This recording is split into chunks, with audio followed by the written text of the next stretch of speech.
Welcome back for another episode of Pardon Our Promotion. I'm Scott Johnson, and this is Bob Misavage. They renewed us, Bob. We're back. We got a second episode. We have a second episode. We made so much money on the first one. Right. Gangbusters. I do want to touch on something real quick that you talked about last episode, and that's people are smart, crowds are dumb.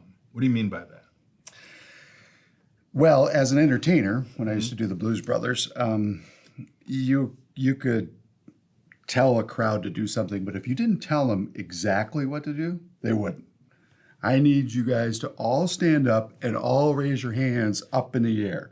And if they didn't do that, Sure. I mean, if you didn't say exactly, they wouldn't do it. Yeah. You know, I give an example kind of when working with teams, I'll say, you know, have you ever told somebody where the bathroom is and they literally walk the other direction? And it actually does happen. Yeah.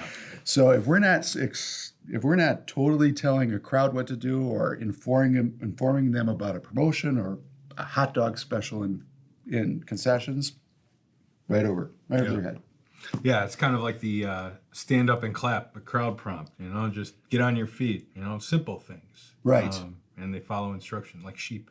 Yes, in a good way. Again, people are smart. We're not saying that people are, you know, individually there's a high IQ, but man, when people get into crowds, there's it just drops substantially. In fact, it's an interesting thing. I'm totally off subject on sports entertainment, but there was a study done where if a fire alarm goes off and you're in a crowd of people, nobody does anything.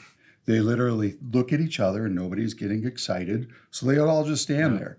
And if you're all alone in a room and a fire alarm, you get up and you walk out of the room.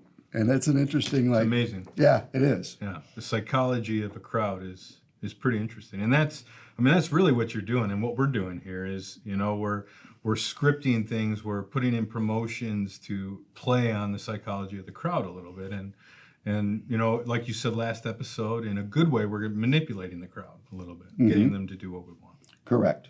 So, it's interesting.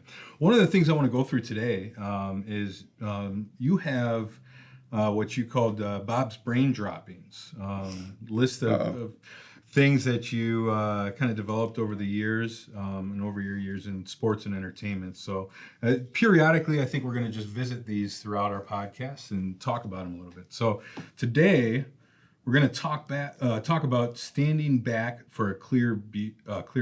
I'm going to repeat that. Stand back for a clear view. Talk about that for a little bit. Okay. Well, first of all, I got to say, a call out to George Carlin, one of my favorite comedians when I was younger. He wrote a book called Brain Droppings. So, like Picasso once said, if you steal from one person, it's plagiarism, but if you steal from everybody, it's art. And so I stole from George Carlin that name because I thought, what a beautiful, sarcastic name, Bob's Brain Droppings, because pretty much nothing really comes out of this head. So anyhow, this is standing back for a clear view. Yeah, this is what happens in a lot of sports stadiums I see, Scott, in the video board especially, or even like maybe they'll dial right down to a certain promotion where maybe they're miking up a player in front of the green screen and the player is doing maybe his favorite songs or something for a promotion. Well, the person doing the editing will have his headphones on. It'll be dark. He'll be in his little cave editing at 11 o'clock at night, and he'll see the player. He'll have listened to that player over and over again for an hour and a half, maybe, or maybe 20 minutes, whatever time it takes to edit that. And of course, he's knowing exactly what the player says. He's putting the graphics up, and of course he's saying Scott Johnson or, you know, Myrtle Beach Pelicans or whatever. He knows exactly what those graphics are because he's looking at them and right in front of him on a screen. But he's never really stepped back from that screen and said, Sure. You know, so what I used to kind of tell teams is have somebody else, you know, your director of creative services, look over his shoulder from far away. Can you see legibly what is on that screen? Because half your audience might be like me, have bad eyes, right? So from 400 feet away or across a hockey arena, can you really read legibly all of the text that are on this, that's on the screen? And because the player might be saying something and he's not really, let's just say he's not an artist that knows how to work a microphone. He might be mumbling a little bit. Yeah. Can you legibly hear that player talk?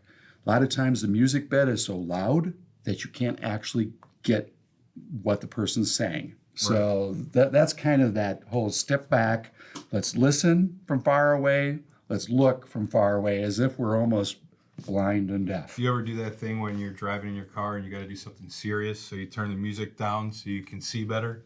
Yeah, that's about right. Or That's exactly it. close your eyes so you can hear better, something like that. Yeah, that's really it. And now that I point that out, next time you go to a stadium, you'll hear a promotion. Oh, here's another piece of it. Let's say, not that I like to run commercials in sports stadiums, because I think the teams need to come up with their own entertainment content to handle their sponsors.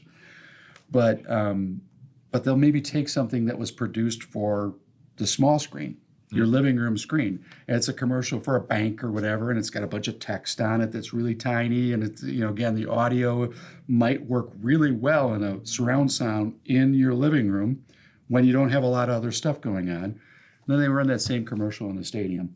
Guess what? Not effective. Yeah. I've put together video board layouts. You have your batter head shot and their stats and the box score and all that. And I've done that on a video board before, and what looks good in front of me on the computer when I'm doing it, a 12 font and everything looks great. Throw it up on the board, you can't even read it. It's tiny. So I've spent hours going back and forth between computer and video board.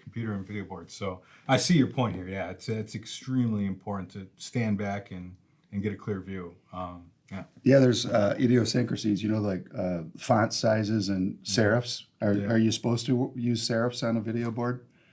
I don't know. No. Well, especially now a little bit better. When you get into boards with higher resolutions and stuff, you can do serifs, but a crazy serif on a font just starts blending together. And of course, back in the old days, it was don't use red, because the human eye starts blending the reds together. So if you have a serifed red font that says Scott Johnson, no one's going to read it. No one's going to read it. Yeah. So I'm not sure if that's the same, but it is. What you're bringing up is test it out on the video board. Yeah. And maybe before you get too far into pre-production, run that on the video board. Let your owner of your team, president, whatever, make sure that they can hear it. And the whole thing, again, it's kind of, in the quiet environment of editing, you hear perfectly. But you add crowd noise, add 6,000 fans as ambient noise on top of a music bed, on top of whatever this person's trying to say, and you lost half your crowd. One of the most common mistakes I see for operators and producers is they wait till the last minute to get videos from sponsorship or from ticketing or from whomever, and they won't run pregame tests. So the first time we're seeing this is in a live environment. And that doesn't hurt us more than in the audio section. The audio's too loud, audio's too soft. Stuff that could have been handled pregame before curtains were up, before the show started, you could have dialed that in. And there's too much last minute going on. I mean, this is a show, so let's think about the steps before, before the curtains are up and before the show starts. We need to know how every element of the show is going to be executed. Yeah. Did you know that, this is a little bit of trivia, did you know that they don't have a script and they don't practice anything before they air the Oscars broadcast? I did not know that. That's obviously total bullshit, right?